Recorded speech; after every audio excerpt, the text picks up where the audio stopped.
감사합니다. 우리 함께 언약을 고백하겠습니다. 예수님은 나의 구원자, 모든 문제 해결자, 내 인생의 주인이십니다. 나는 7300운동의 주역입니다. 올해는 새로운 답을 보는 해입니다. 아멘. 우리 오랜만에 주호가 당자는 아니지만 이렇게 교회로 돌아왔어요. 근데 친구를 하나 데리고 왔는데 친구 이름이 강동헌이에요. 영화배우 이름 같네요. 그죠?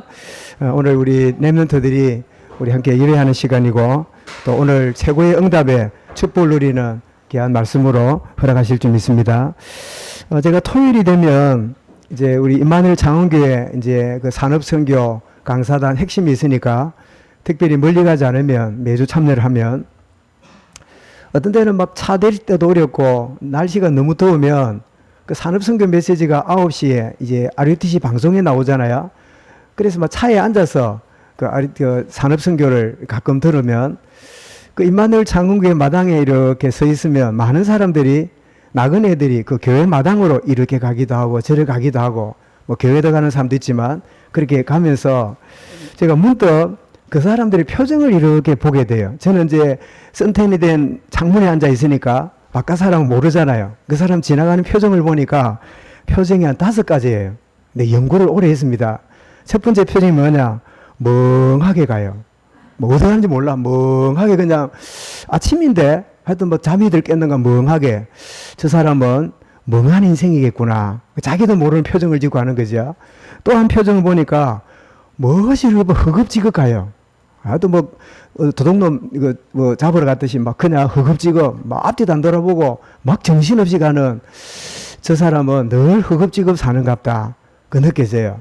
또 한 표정을 보니까 무엇이 벌레를 씹으면 인상을 막 있는 대로 구겨가지고 그 인상을 쓰고 이래 또 지나가요.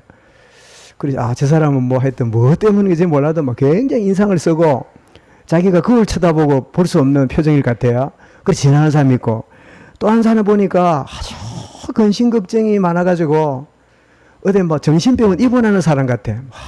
완전히 걱정 근심으로 땅에 기대가는 같이 그래 가는 사람도 있는가 하면 또 한 사람 보니까 아주 기대차고 얼굴이 밝고 뭔가 막 이렇게 연인을 만나러 가는 같은 아주 그 즐거운 표정으로 가는 그런 표정을 보았는데 글쎄 앞으로도 연구해보면 더 나오겠는데 일단 5가지 정도 나와요.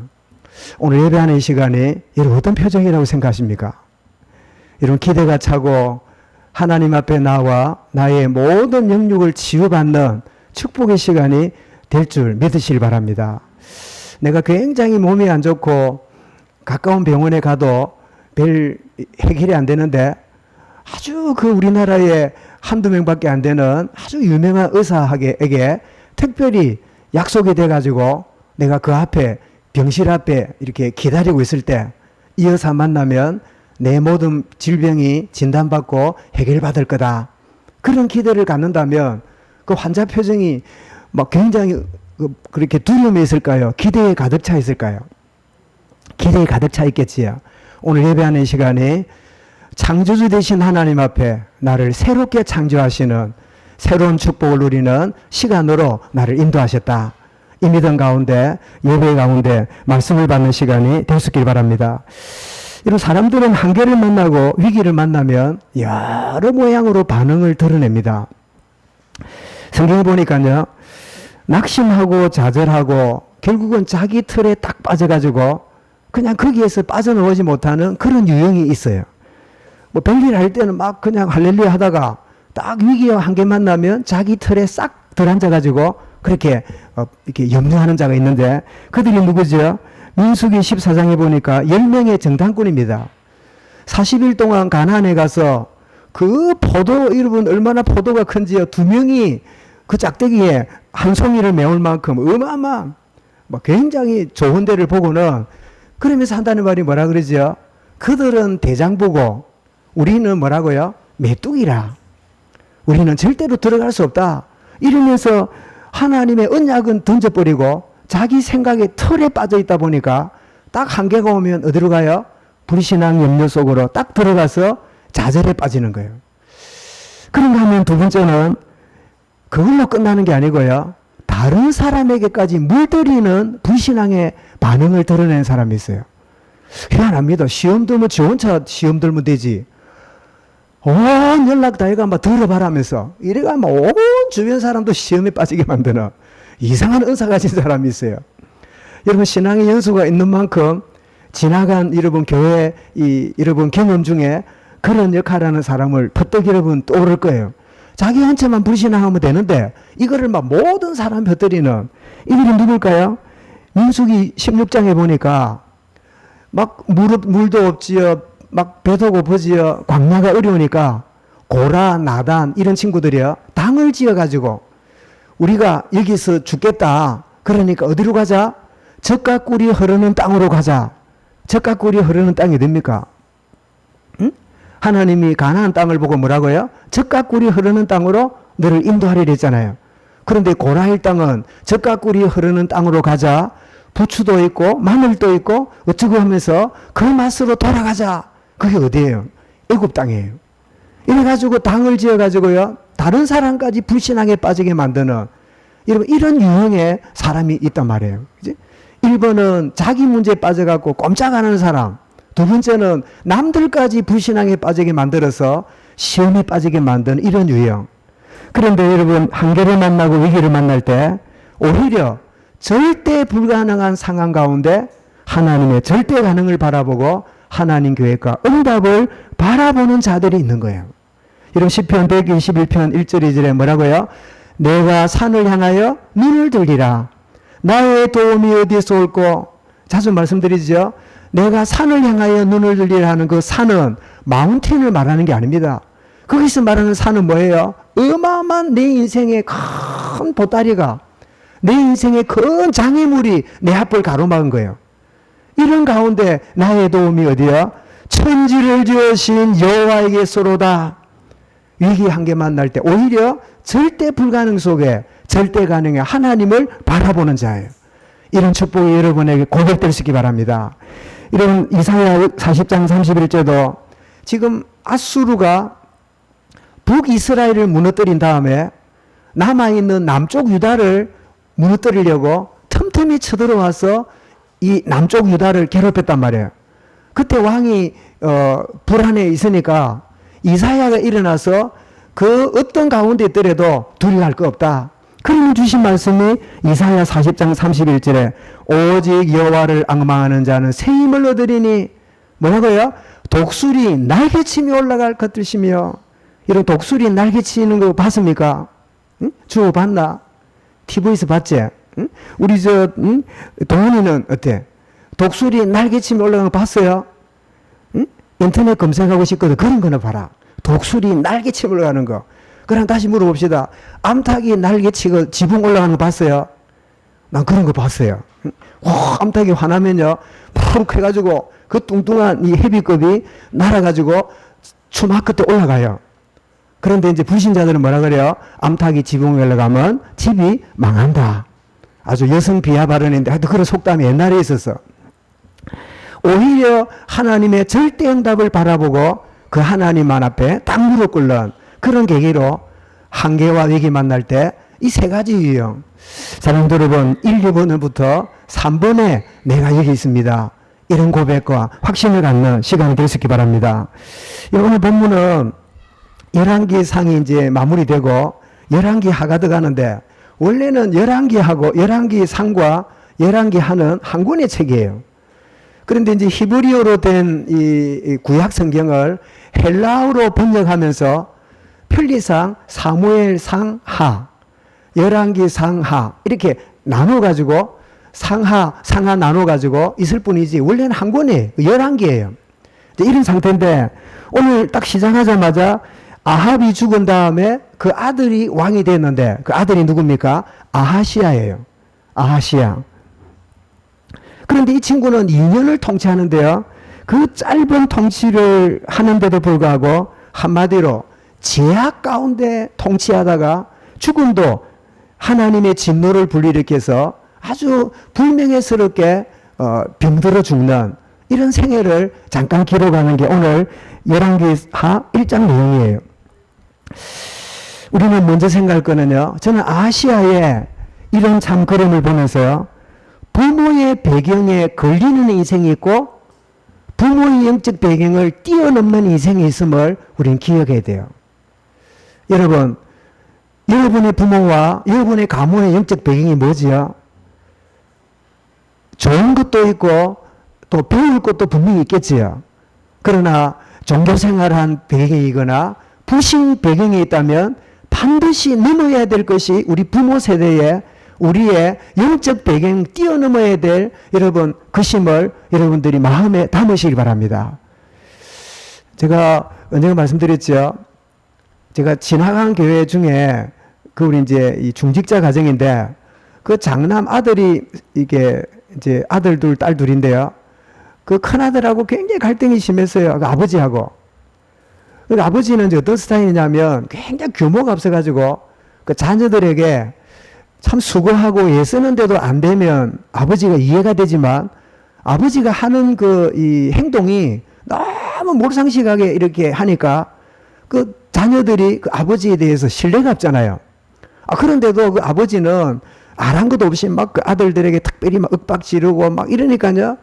처음에는 막 어릴 때는 막 딸하고 이러다가 이제 머리가 굵어지고 청소년 지나고 청년기가 되면 딸들은 또 뭐 좀 높낮지만 아들들은 또 다르거든요. 그러니까 아들이 막 아버지에 막 대드는 거예요. 그 뭐란 점입니까? 아버지 때문에 엄마도 고생하고 우리도 생고생했는데 뭐 이러니까 뭐 어쩌고 이러니까 또 하는 말이 아들이 그래. 난 아버지처럼 안 살 거예요. 나는 아버지 같은 인생 안 될 거예요.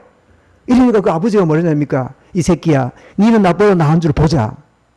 나는 그 이야기가요 가슴 섬찟하게 딱 마음에 담겨 있고 내가 누구라 하면 여러분 아는 가정이에요. 근데 보니까요 둘 다 힘들게 살아요. 여러분 이 저주의 말이요 무섭게 있는데 이 아들은 뭘 못 느꼈지요? 그 아버지가 무너진 배경이 윗대로부터 내려온 흐르는 이 저주의 이 배경 속에 자기도 못 벗어나고 있는 거예요. 여러분 아하시아가 왕이었고 여러분 존경받는 인물이었지만 부모 세대를 뛰어넘지 못하니까 결국 어디로 가요? 부모가 걸어갔던 인생을 살다가 비참하게 생을 끝내는 거예요. 여러분 오늘 아하시아가 어떻게 살았다고요? 여러분 22장 끝에 보면 아하시아가 이렇게 살았다고 말합니다. 우리 앞편이가 한번 볼까요? 자, 51절 52절 읽어보겠습니다. 시작. 유다의 여호사밧 왕 제17년에 아합의 아들 아하시아가 사마리아에서 이스라엘의 왕이 되어 2년 동안 이스라엘을 다스렸더라. 왜 2년 동안 다스렸을까? 2년 만에 죽었으니까. 자, 그런데, 자, 그의 삶을 보십시오. 자, 52절입니다. 시작. 그가 여호와 앞에서 악을 행하여 그의 아버지의 길과 그의 어머니의 길과 이스라엘에게 범죄하게 한 느밧의 아들 여로보암의 길을 행하며 누구 길을 행했다고요? 그 아버지 아합이 걸었던 길. 그 어머니의 그림이 누구예요? 그 유명한 여자 이세벨이에요. 그 아버지 아합의 악한 길. 그 여우 같은 어머니 이세벨 그 어머니의 길을 아하시아는 어떻게 해요? 그냥 똑같이 걸어가고 그 정도가 아닙니다. 여러분 느밧의 아들 여로보암이 누구지요? 남북이 이스라엘 남북이 분단될 때 르호보암을 백해가고 북이스라엘을 만들었던 북이스라엘 초대 왕이 여로보암이잖아요. 여로보암이 첫 번째 한 일이 뭐지요? 백성들이 예루살렘에 예배 갈까봐 딱 담을 쳐놓고는 사마리아와 단에다가 금송아지를 만들어 놓고 우상 숭배를 심어 놓은 그런 악한 시조가 여로보암이잖아요. 그리고 열왕기를 읽어보면 악한 왕들을 뭐라고 말하는지 압니까? 여로보암의 길을 쫓아가다가 악한 자의 기준이 돼버린 게 여로보암이에요.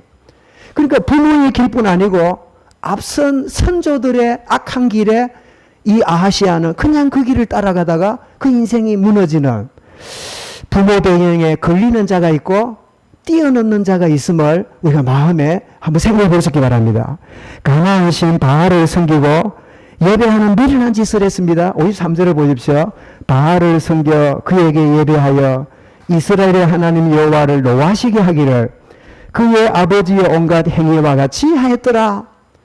여러분 아하시아가 꼬마가 아니고 청년쯤 되었으면 그 아버지가 뭐 하다가 인생 끝난지를 어머니가 무슨 짓 하다가 하나님 저주받았는가 알 거 아니에요.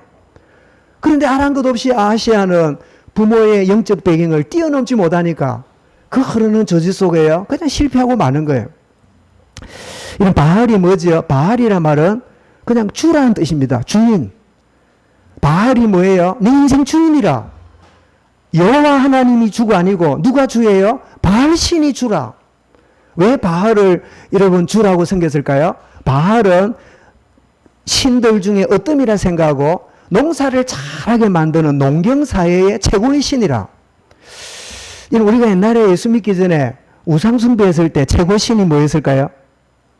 뭐를 제일 많이 우리 옛날 조선시대부터 이때로부터 많이 이렇게 섬겨왔습니까? 이런 무당집에 가면 그 무당 자기가 섬기는 신들이 급수가 있습니다. 예를 들면 뭐 국산도 있고요. 그리고 중국산이 있어. 그래서 이 무속 세계에는 보면 국산 아니면 중국산이고 기독교의 이단들은요 국산 아니면 미국산이라. 희한해요. 그 메이드 인 USA과 메이드 인 차이나가 좀 달라요. 저를 보면 뭡니까? 뭐 계백장군, 뭐 동자귀신 이러는데 저 위에 보면 관운장 압니까? 삼국 그 시대에 뭐 했던 유비를 따라다녔던 관운장 있잖아요. 관운장이라든지 중국에 막 대단한 인물을 끌어온 신들이 있어요.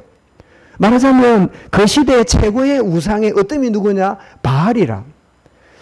이런 하나님을 섬긴다면서도 뭐가요? 그 시대의 영적 흐름에 쏟고 있는 렘넌트의 모습을 우리 아하시아를 통하여 우리가 보게 되는 거예요. 그럼 이 시대에 우리 옛날 말고 지금 우리 젊은 세대에 가장 젊은 세대를 이런 주관하고 생을 몰빵하기까지 몰아넣는 눈에 안 보이는 신이 뭘까요? 예? 그게 뭘까요? 좀 가까이는 게임이겠지요. 조금 멀리 하면 어떻습니까? 이 문명의 이익이겠지요. 좀 나가 뭐지요? 오직 물질 만능주의예요. 오직 물질을 위해서는 모든 걸 허비할 수 있고 물질을 위해서는요 생명까지 드릴 수 있는 게 오늘 신이 되어버렸어요. 아하시아가 바알을 주로 섬기듯이 시대마다 최고의 신으로 섬기는 유형들이 다릅니다. 이때 여러분 결국 여호와 하나님의 진노를 불러들이는 어리석은 왕이에요. 그래서 결국은 여러분 1절에 보니까 모압이 이스라엘을 섬기던 모압이 이스라엘을 배반한 것은 하나님의 징계고 하나님의 사인입니다. 그렇게 자기들을 의지했던 모압이 어느 날 배신을 때리네요. 하나님을 저버리니까 하나님이 징계로 주시는 거예요. 자, 이 소리를 듣고 왕이 충격을 너무 받아갖고 무슨 일이 벌어집니까? 2절에 다락 난간에서 떨어져 병들매. 왜 다락에 떨어졌을까요? 모압이 배반했다 소리 듣고 그 말에 충격을 받아가지고 뒤척이다가 다락에서 떨어졌는데 병이 들었는데 여러분 뭐 떨어졌는데 뭐 무슨 병인지 몰라도요 갈비뼈가 부러졌거나 내장이 상했거나 뭐 하여튼 어디 문제가 왔겠지요.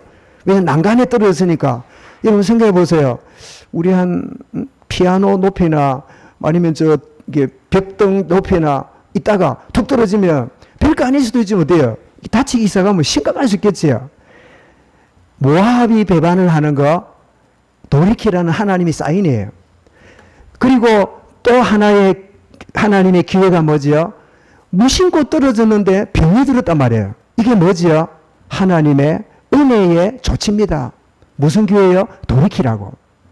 우리는 때때로 정말 하나님과 방향이 멀어져 있기 때문에 깨달아라고 주는 문제를 보고요. 그 문제 해결해 달라고 자꾸 기도하고 앉았어요. 그러니까 하나님하고 안 맞는 거야. 이 문제를 주신 데는 문제 준 하나님의 이유가 있는 거예요. 그 이유를 발견하면 이 문제는 뭐예요? 하나님의 은혜의 손길이에요. 여러분 문제 해결해 달라고 기도하고 있지 않습니까? 이 문제를 주신 하나님의 진짜 이유가 있어요. 아하시아에게 모압이 배반하고 그리고 자다가 떨어져 가지고 병이 들어있는데 내가 부모의 잘못된 배경에 잘못된 하나님을 섬기지 않고 있는 인생이 되었구나. 이게 여러분 정상적인 깨달음이잖아요. 그죠? 그런데 놀랍게도 이렇게 여러분 되게 될 때 어떤 일이 벌어집니까? 에그론의 신 바알세붑에게 내 병이 낫겠는가? 라고 자기 심부름꾼을 보냅니다. 여러분, 하나님이 모압이 배반하고 변드는 계기를 주어서 돌이키는 기회를 끝없이 주시는데도 결국은 어떻게 해요? 에그론이 어딥니까? 블레셋 땅이에요. 블레셋에 있는 한 신이 있는데 그게 바알세붑인데, 바알세붑은 글자 뜻으로는 파리 대왕이란 뜻이에요. 파리왕. 우리는 지금 파리는 곤충이고 별거 아니지만 옛날에 과학이 발전되기 전에고 이렇게 문명이 발전되기 전이니까 이런 파리가 확 날아가면 우리는 더럽다 싶은데 미련한 사람이 볼 때는 파리가 뭐로 보였을까요? 응? 파리 자세히 보세요. 눈이 동그란 게 탁 볼록하게 또 공군 조종사 같습니다. 그 다음에 파리가 뭐가 달렸어요? 날개가요, 갯날개가 탁 달려있고, 그리고 파리가 앉아갖고요, 더듬이를 그냥 있지 않고 다다다다닥 하는데 보면 굉장히 총명하게 보여요. 그러니까 이라는 사람이 이렇게 파리를 보니까, 그리고 파리가 이게 보통 때려가고 안 잡혀요. 확 날아가요. 그리고 파리는 주로 어디 있습니까? 죽은 시체란 더러운 데 갑니까? 깨끗한 데 갑니까? 더러운 데 가거든. 근데 제일 더러운 데가 어딜까요? 쓰레기 중에 제일 냄새나는 쓰레기 어딜까요? 예? 죽은 시체예요. 자, 여러분, 죽은 시체에 파리가 달라들어 있으니까 이 파리가 시체를 어떻게 할까요? 먹었겠지요. 빨아먹었겠지요. 그러면 앞서간 조상의 피를 빨아먹은 놈이니까 파리가 뭐예요? 여기 조상의 환생이라. 그러니까 파리를 뭐라고요? 파리 대왕이라고 부른 거예요.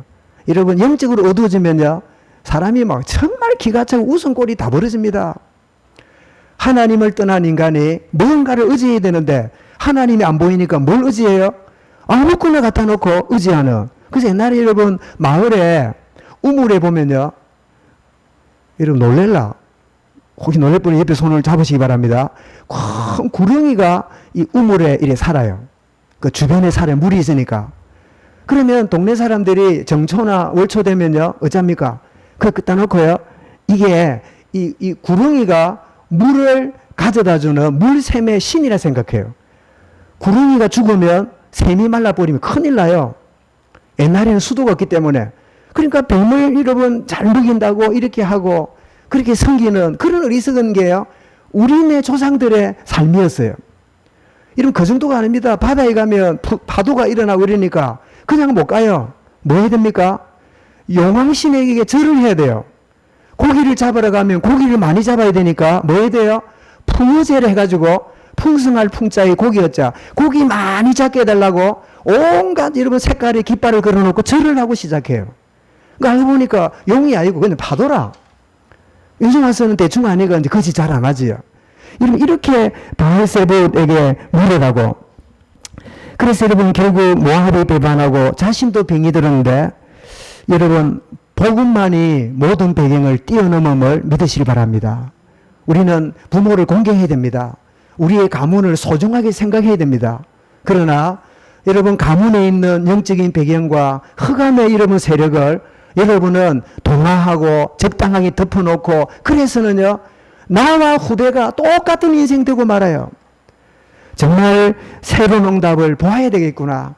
고린도서 5장 17절에 뭐라고요? 누구든지 그리스도와 안에 있어야 새로운 피조물이라. 이전 것은 지나갔으니 이전 것이 뭘까요? 부모 세대, 나의 영적 배경, 옛사람, 옛털, 그것은 지나갔으니 보라 새 것이 되었도다. 여러분 공경하되 따라가지는 않는 여러분 이 지혜가 저와 여러분에게 체험되어 주시기 바랍니다. 정말 여러분 우리의 배경을 뛰어넘는 그것은 내 노력으로 안 됩니다. 내가 그리스도 안에 들어오게 될 때 부모와 우리 집안과 가문의 모든 걸 뛰어넘는 응답을 누림을 믿으시길 바랍니다. 그런데 여러분 위기를 만났는데 아시아가 위기 만나면 배운 지식하고 그냥 가르침 받은 메시지하고는 다른 각인된 것이 내 속에 작동이 됩니다. 나도 모르게요. 확 작동이 돼요. 자, 자신의 병이 들었는데 하나님께 기도하면 된다. 엘리야의 메시지를 갖고 있었으면 병 들었을 때 어디로 갔을까요? 하나님께 가거나 아니면 주의 종 엘리야를 모셔오도록 했겠지요. 그런데 빛의 속도로 누구를 찾습니까? 이방신 바알세붑 귀신의 왕 10장 25절 예수님이 귀신의 왕이라고 했는데요. 바알세부를 그냥 찾습니다. 왜 그럴까요? 배울 때 하고 각인된 게 달라 그래요.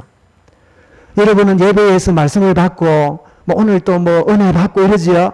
딱 예배 후에 결정하는 원리가 뭐예요? 네, 각인된 게 작동해요. 딱 내가 아무리 이래야지 하나님의 뜻이 이렇구나, 주님이 원하는 게 이렇구나 라고 인정하지만 내 각인된 것이 바뀌지 않으면요, 내 각인된 대로 그냥 움직여요. 망설을 제쳐놓고 내 각인된 대로 움직이게 돼요. 여러분, 하나님의 선지자 엘리야를 통해서 어리석음을 깨닫게 하잖아요. 3절 4절에 어떻게 이스라엘에 하나님이 없냐? 어떻게 그리 에그론의 바알세부 무슨 왕녀? 파리 대왕한테 가서 묻냐? 이 어리석고 무지한 인생아, 얼마나 어리석은 인생이에요. 그러면서 어리석을 깨닫게 합니다. 그런데 이 말을 듣고라도 여러분, 끝없이 하나님은 아하시야에게 깨달음의 기회를 주잖아요. 첫 번째 뭐지요? 모압이 배반하고, 두 번째 뭐지요? 자기가 병이 들고, 세 번째로 잘못 선택했을 때라도 엘리야를 통하여 너희 주인 침상에서 못 내려오고 죽는다고 알려줘라. 그리고 신하를 보냈더니 블레셋까지 갔다 오려고 그러면 한 서너 시간 걸리는데 30분 만에 오거든. 그 왕이 묻는 겁니다. 누구 왜 빨리 오냐 이러니까, 길 가다가 어떤 사람이 나타나서 당신이 침상에서 못 내려오고 죽는답니다. 그러니까 묻습니다. 그럼 어떻게 생겼더노? 이러니까 털이 많고 뭐 어쩌고저쩌고 했는데, 디셉 사람 엘리야구나. 이게 뭐예요? 아하시야에게 마지막 깨닫는 기회가 주어진 거예요. 그런데 하는 짓이 뭐지요?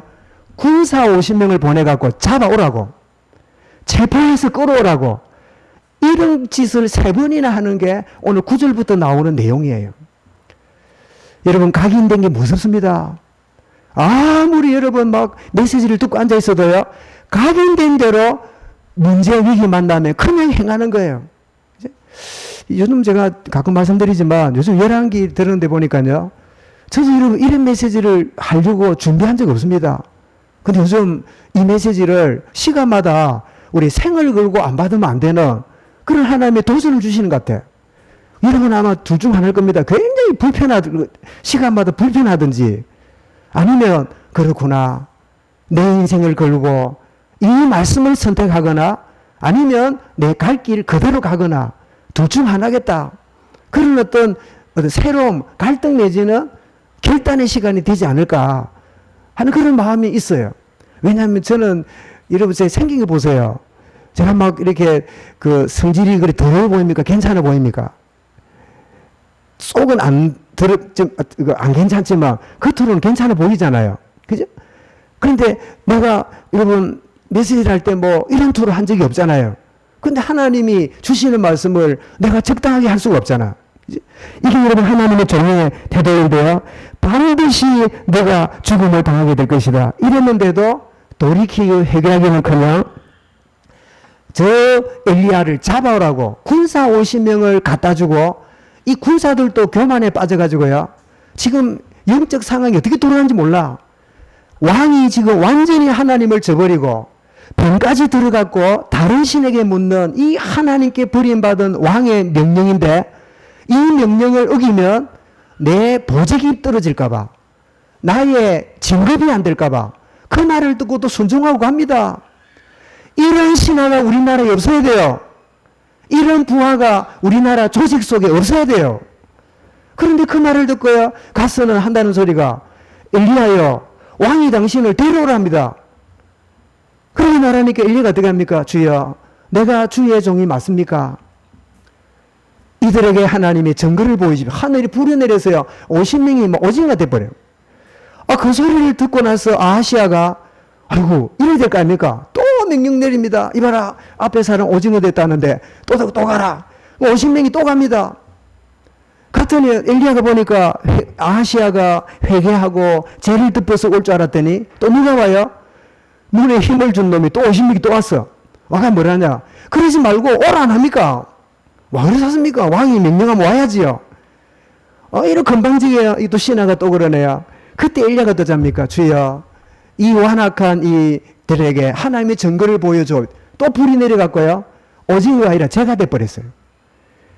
여러분 아하시아 보세요. 또 보냅니다. 또 보냅니다. 사랑 여러분, 또 그러고 살고 있지 않습니까? 아무리 말씀이 있고 언약이 있어도 또 그래 살아요. 아하시아가 또 보냅니다. 그리고 보낸다 이러니까 신하도 정신이 없지 또 갑니다. 그런데 이 신하는요, 반면교사를 아랑 같아요.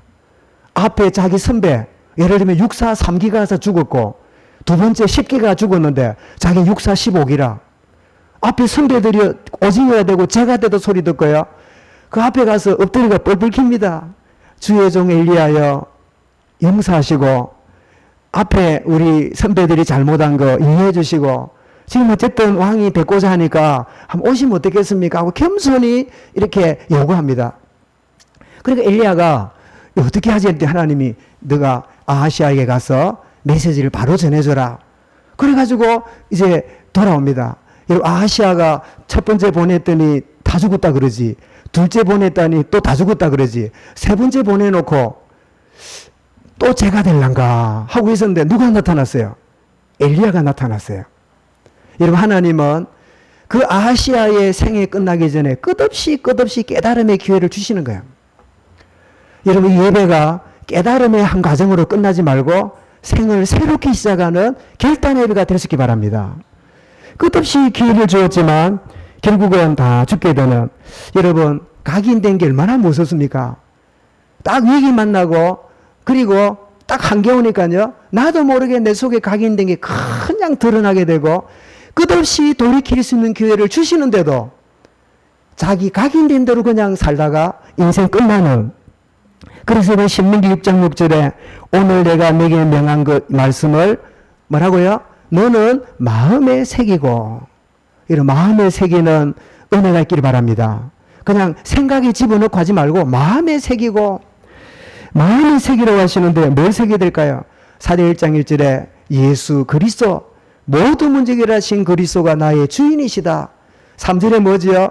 나는 그리스도 누리면 하나님 나라 백성으로 통치를 받는 자다. 8절에 뭐지요? 위기에 만나 한계만 성령 충만이 내게 필요하다. 오직 그리스도, 하나님 나라 누림, 그리고요 성령 충만 누리는 거다.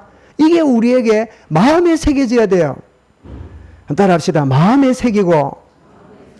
우리 그런 말 하지요. 사람들이 보통요, 은혜는 물에 새기고 원수는 어디에 새기고? 돌에 새기고. 이런 속담이 있어요. 오늘 속담 얘기를 많이 하네. 그게 이러면 잘못된 겁니까? 아니면 잘된 겁니까?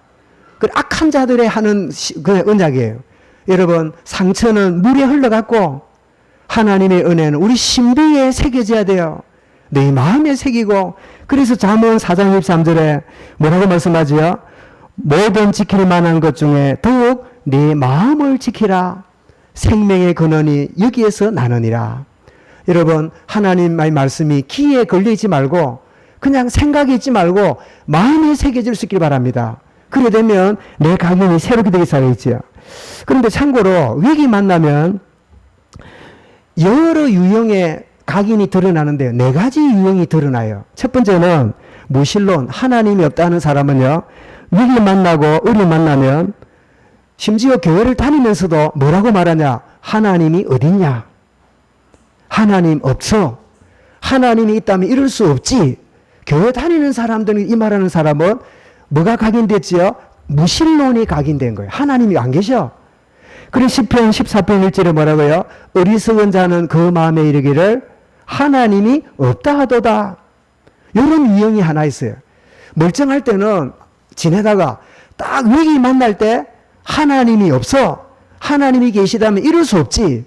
이런 유형이 하나 있고요. 두 번째로 믿음 생활하면서도 자기 경험과 지식에 포로된 자들이 있어요. 믿음 생활해요. 심지어 목사일 수도 있어요. 중직자일 수도 있어요. 그런데 하나님 언약과 메시지보다는 자기 경험과 지식이 훨씬 자기를 사로잡고 있어요. 이런 사람은 어떠냐? 마가 16장 14절에 보면 11 제자가 음식을 먹을 때에 예수께서 그들에게 나타나서 그들의 믿음 없는 것과 마음이 완악한 것을 꾸짖으시니 이는 자기가 살아난 것을 본 자들의 말을 믿지 아니함일러라.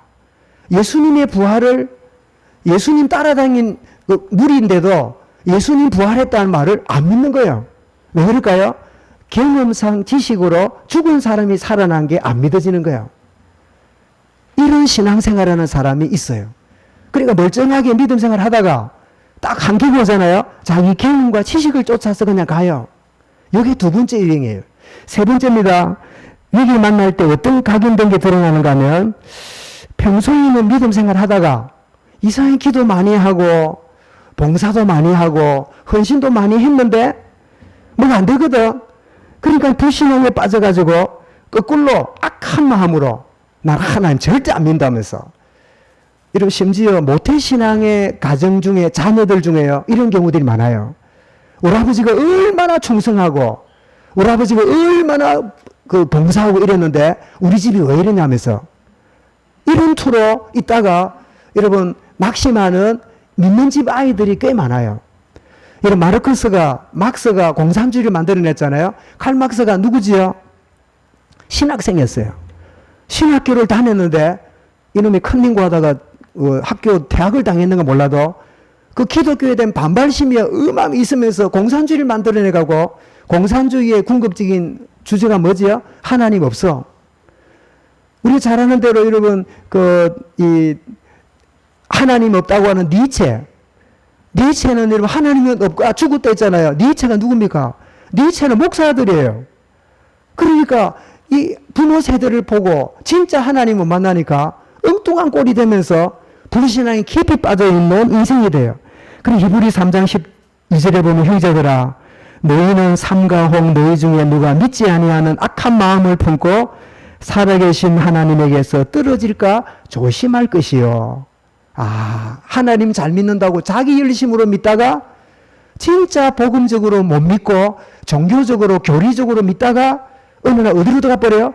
불신앙으로 들어가서 오히려 이런 사람 때문에 현장에 전도 가로막는 역할을 많이 해요. 뭐라 그러죠? 나도 옛날에 집사 해봤다면서 내가 옛날에 얼마나 교회 다녔는지 아냐면서 나도 옛날에 찬양대 많이 해봤다면서 이런 소리를 하면서요. 내 속에 각인된 게 잘못 각인된 걸 모르고 자기 생각이 다 옳은 줄 알고 그렇게 사는 사람 많아요. 첫 번째 뭐라고요? 무신론이 각인되어 있는 아예 안 하는 사람. 두 번째 뭐라고요? 자기 경험과 지식을 의존하면서 말씀 받아도 자기 경험 지식이 더 우선인 사람. 그 다음에 세 번째 뭐라고요? 잘 믿었다가 불신앙에 빠져서 오히려 하나님을 욕되게 하는 그런 인생이 있는가 하면 네 번째는 뭐죠? 믿음을 가져요. 신앙이 있어요. 나름대로 고백도 해요. 예수는 그리스도라고 해요. 그래 하는데 사단이 그 마음을 혼미케 하니까 그 사단이 속이는 속임수에 그냥 빠져가지고 어떤 때는 예수는 그리스도 했다가 어떤 때는 뭐예요? 형편없는 소리를 하는 그런 자리에 들어가는 일을 하는데 믿음이 있는데도 누구한테 속았어요? 사단에게 속아가지고 잘못된 각인이 드러나 있는 그런 경우가 있어요. 그 외에도 많겠습니다만은 그래서 고린도서 4장 4절에 그 중에 이 세상 신이 믿지 아니하는 자들의 마음을 혼미하게 하여 그리스도의 영광의 복음의 광채가 비치지 못하게 하매니 그리스도는 하나님의 형상이니라. 말하자면 종교적으로는 신앙생활하지 참된 진리에 있는 그리스도 발견 안 되니까 그냥 사단의 시험을 받고는 어떻게 해요? 불신자처럼 그렇게 여러분 살아가는 인생들이 있다 그 말이에요. 이 네 가지 유형이 여러분 있는데 이 위기 만나고 문제 만나기 전에는 자기가 어떤 상태에 있는가를 잘 모릅니다. 보자, 우리 주호나 우리 동원이 우리 중간고사 쳤나 어찌 됐노? 쳤어요? 그 학기말고사만 남았네. 기대가 돼요? 별로 기대가 안 돼요? 기대가 돼요? 기대된다 하네, 그죠? 그래. 기대가 된다는 말은 평소에 공부가 된다는 말이고, 기대가 안 된다는 말은 뭐라고요? 공부에 관심이 없다는 뜻이라. 그죠? 그런데 여러분 시험 안 칠 때는 애들이 공부 잘하는 못하는 것 모릅니다. 열심히 다니고 막 그냥 벤또 도시락 2개 싸댕기고 막 열심히 다닙니다. 교복도 멋있는 거 입고 밖에다가 롱코트 입고 막 그냥 그 집은 어려워도 막 50만 원짜리 그 오리털 잠바 입고 막 돌아다니는 게 똑같은 학생 같아. 근데 문제는 뭐 하면 딱 시험 쳐보면 평소에 이 아이가 실력이 있는가 실력이 없는가 드러나요. 근데 희한한 거는 실력 없는 아이들은 시력은 좋아. 실력으로 시험 치는 걸 보고 뭐라 그래요? 성적이라 그러고, 시력으로 시험 치는 걸 뭐라 그래요? 컨닝이라 그래요. 희한해요. 우리 대학교 교실 가보면요. 저는 부산에 동네 중학교를 다녔는데, 그 옆에 부산대학이 있어요. 부산대학은 그래도 부산 경남에서는 제일 좋은 대학이잖아요. 그 부산대학 가가는 놀란 거는, 두 개 놀란 거는 국립인데, 학교가 오래돼 그런지 막 너무 더러워요. 막 책상 막 칼과 다 파내놓고 막 너무 더러워요. 난 대학교 교실이 그렇게 더러운 줄 보고 나 가기 싫다. 그런 생각이 들었어요. 왜냐면 중고등학교 다닐 때는 오히려 너무 더러워. 또 하나 놀란 거는요. 여러분, 부산대 나왔으면 그래도 국립대니까 공부를 조금 한 애들이 들어가잖아요. 그래도. 근데 거기 뭐 어찌 가다니 몰라도 그 책상 다리 있고 밑에 있잖아요. 거기 깨알 같은 글씨가 써 있어. 뭐가 써 있을까요? 1번 번호 딴 거겠다. 2번 컨닝 하려고 새긴 거겠다. 컨닝한 흔적이요. 온 책상마다 다 있어. 그래가지고 새학년 올라오잖아요. 그러면 어느 책상을 고를까? 1번 깨끗한 책상, 2번 많이 써진 책상. 이게 우지합니까, 그걸? 많이 써진 책상을 골라 앉아요. 왜냐하면 딱 쳐다보면 엔간한 답이 다 써졌어. 뭐로 치는 거예요? 시력으로. 실력이 아니고 시력으로 치거든. 그걸 뭐 컨닝이라 그래요. 여러분 정말 기가 차서 이런 소리 다 한다, 그죠? 여러분 위기 문제 만날 때는 모릅니다. 시험 치기 전에는 학생 지도 모릅니다. 내가 성적이 얼마인지, 수학을 잘하는가, 영어를 잘하는가 잘 모릅니다. 그런데 여러분 위기 문제 딱 만나면 딱 내 속에 각인된 게 그냥 드러납니다. 여러분 새로운 문제 만나고 나서 한 개 만난 다음에 그때 주의해봐야 조금 도움은 돼도요, 거의 별 차이 없이 제 갈 길 갑니다. 그러기 전에 여러분 문제 만나고 한 개 만나기 전에 우리에게 바른 각인이 준비되는 축복을, 세터를 갖추는 축복이 있기를 바랍니다. 그렇지 않으면 결정적인 순간이 되면 내가 알고 있는 건 아무 관계없이 내 각인된 대로 간다니까요. 새로운 토를 갖추는. 그래서 마가복음 9장 21절 24절에 예수님에게 불에도 넘어지고 물에도 넘어지는 아이를 데리고 왔잖아요. 아마 간질이었던가 봐요. 이 간질병 아들을 키운다는 게 얼마나 여러분 부모 입장에서 힘들겠어요. 그래 이제 예수님께 왔더니 예수님이 안 계셔. 그 제자들에게 데려왔더니 제자들이 어쩔 줄 몰라요. 그래도 예수님이 변화산에서 내려오신 거예요. 내려오시가 보니까 뭐 제자들하고 막 엉숭엉숭해 보니까요. 그 아들 데리고 온 아버지하고 이야기를 하고 있는데 마침 예수님이 오셨거든. 그 아들 데린 아버지가 묻는 겁니다. 예수님, 우리 아이가 불에도 넘어지고 물에도 넘어지고 이래서 막 너무 힘드는데 예수님이 할 수 있거든. 우리 아이를 좀 고쳐주십시오. 이래 말합니다. 그 사람 각인이 뭐예요? 할 수 있거든. 안 되면 말고, 기도 하나님 들어주면 되고 안 되면 말고, 우리 기도가 그런 식이라. 할 수 있거든 고쳐주십시오. 이때 예수님이 그 사람에게 뭐라고요? 할 수 있거든이 무슨 말이냐? 할 수 있거든이 무슨 말이냐? 네 각인이 그 정도냐? 네가 하나님께 응답 받겠다고 와놓고도 할 수 있으면 해주고 안 되면 그뿐입니다. 이런 그런 믿음의 각인을 주님이 일깨우시잖아요. 그때 이 아버지가요, 자존심 상해서 갈 줄 알았더니요, 딱 믿음 딱 고백하면서 내가 믿나이다. 내 믿음 없음을 도와주소서. 이 아들 때문에, 아들 해결받는 게 문제가 아니고 아들 때문에 잘못된 내 각인이 발견된 거예요. 이게 여러분 은혜입니다. 여러분 드러난 문제 해결하려 하다가 거기 평생에 노예될 수 있어요. 그 문제 주신 하나님의 진짜 이유가 있어요. 주여 믿습니다. 내 각인을 바꾸어 주옵소서. 이게 그 아버지의 고백인데, 그 아들이 그래서 고침받았겠지만 그 아들 때문에 고생하던 아버지의 진짜 마음의 감정은 뭘까요? 나는 아들 문제인 줄 알았더니 내 잘못된 각인이 문제였습니다. 그리스도는 나의 각인을 바꾸어 주셨습니다. 이게 그의 감정이고 고백이었을 거예요. 이마들 성도 여러분, 이런 문제에 여러분 속지 마시기 바랍니다. 나의 깔려있는 각인을 하나님이 드러내게 하려고 하나님이 어떤 때는요, 예기치 않게 막 이런저런 문제들, 갈등들, 한계들 막 드러내시는 거예요. 왜요? 내 속에 잘못 각인을 발견하고 치유받으라고. 진짜 복음 안에 새로운 틀로 들어가지 않으면 안 됨을 깨닫게 하려고. 율법주의자들은 그걸 보고 징계받았다 그러고요. 하나님이 쳤다고 말하는데 복음의 사람들은 하나님의 사랑의 표현이에요.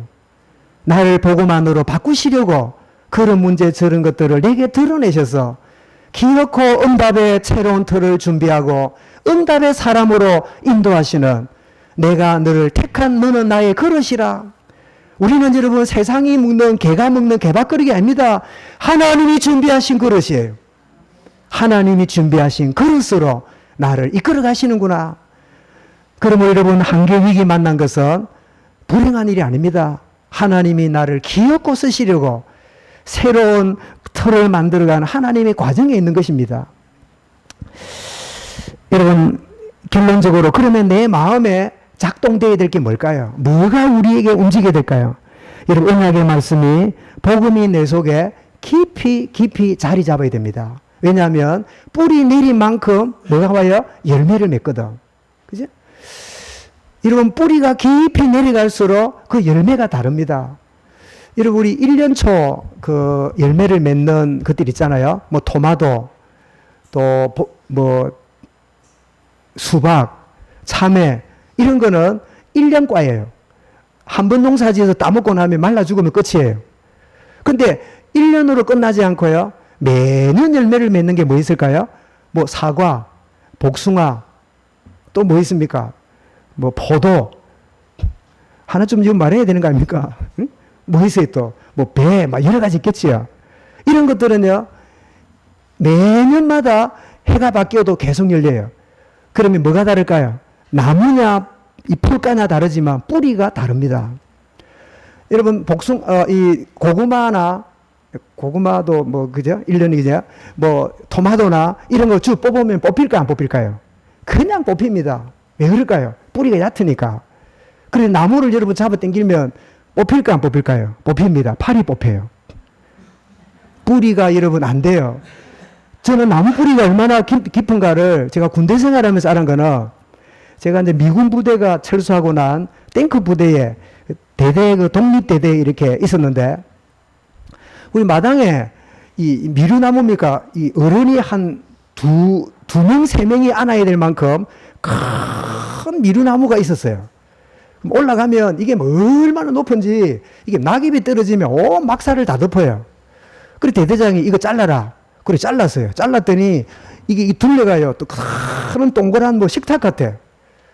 그런데 문제는 이게 이제 있어도 뿌리가 막 워낙 굵게 이렇게 있다 보니까 우리가 연병장에서 뭐 체조하고 그럴 때 걸린단 말이야.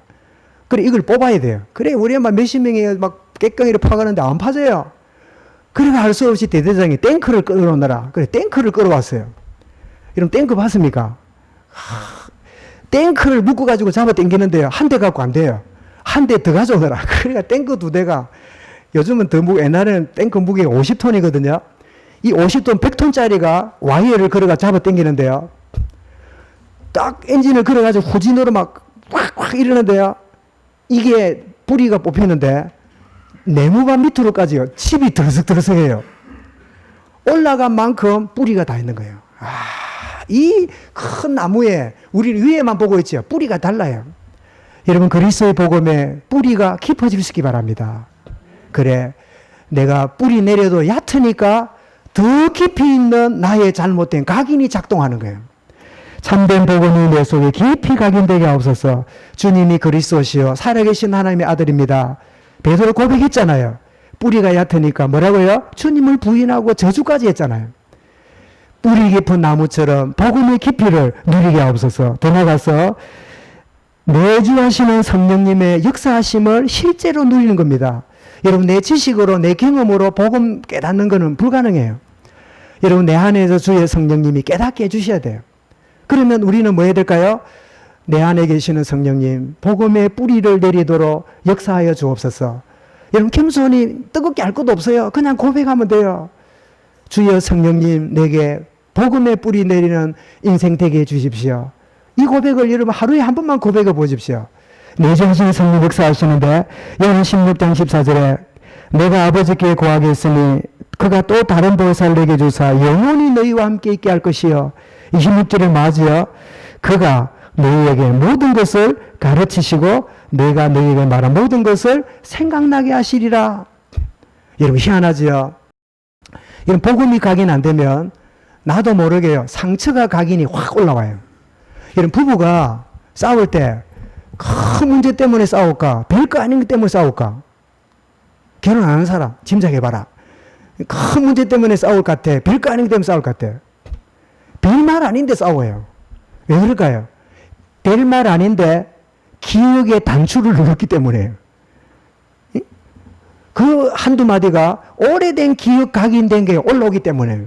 말씀드렸죠. 우리 그 선배 하나가 그냥 무심코 신방을 가는데 그 사모가 어째 나서인지 모르겠는데 여보 머리 좀 빗지 이러니까요. 그 소리 듣더니 옷 다 벗고 막 울고 퍼져 있는 거예요.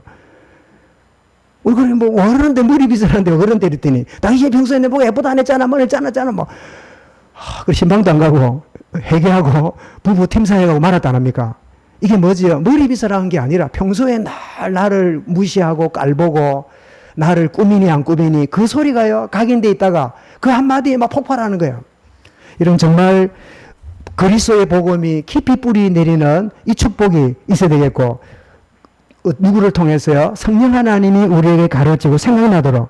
그래서 로마서 8장 27절에 이와 같이 성령도 우리 연약함을 도우시나니 우리는 마땅히 기도할 바를 알지 못하나 오직 성령이 말할 수 없는 단식으로 우리를 위하여 친히 간구하시느니라. 27절에 말합니다. 마음을 살피시는 이가 성령의 생각을 하시나니 성령이 하나님의 뜻대로 성도를 위하여 간구하시느니라. 여러분 내 의지 노력으로 안 됩니다. 내 안에 계신 새로운 의지 성령님이 계세요. 여러분 성령의 도우심을 구하시기 바랍니다. 그분이 생각나게 하고 가르치실 것이라. 여러분 더 나가서 내 마음에 작동될 게 뭐죠? 나는 불신자가 아닙니다. 구원받은 하나님 자녀예요. 나는 그냥 여러분 돌아다니는 그런 종교인이 아닙니다. 나는 현장 살리는 전도 제자예요.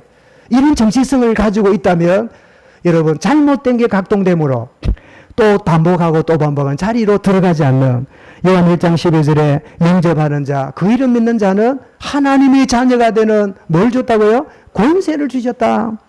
베드로서 2장 10절에도 너희가 전에는 백성이 아니더니 이제는 하나님 백성이요 전에는 긍휼을 얻지 못하더니 이제는 긍휼을 얻은 자 되었느니라. 요 앞에 있는 1장 9절이 뭐지요? 너희는 왕같은 제사장이요 거룩한 나라요 빛을 선전한 자라. 요까지 말잖아요. 그런데 10절은 뭐라고요? 너희가 이런 것을 받기 전에는 백성이 아니었고 긍휼을 못 받은 자인데 긍휼과 은혜 받아서 이런 자가 되었다. 그 이야기를 하고 계시잖아요. 이런 위기 많을 때에 우리 속에 각인된 것이 작동됩니다. 주님, 불신앙과 잘못된 허감 배경이 작동함이 아니라 그리스도의 복음이 내주하시는 성령이 나의 신분과 권세가 작동되는 축복의 누리도록 역사하여 주옵소서. 승리하는 이 한 주간 되시기를 주 이름으로 축원합니다. 하나님 감사합니다. 아버지 왕을 이어받은 아하시아의 짧은 인생도 그 부모가 걸어갔던 길, 선조가 걸어갔던 악한 길을 걸어가다가 끝없이 하나님 기회와 깨달음의 기회를 주었음에도 잘못된 각인의 것을 쫓아가다가 참 인생을 비참하게 허무하게 끝내버린 한 생애를 보며 말씀의 거울 앞에 저들을 서게 하심을 감사합니다. 끝없이 깨닫게 하시며 우리의 각인을 드러내시며 새로운 각인이 왜 필요한지를 알게 하시는 그 은혜 가운데 승리하는 우리 모든 하나님의 자녀들 렘넌트들 되게 하여 주옵소서. 주 예수 그리스도 이름으로 기도드리옵나이다. 아멘.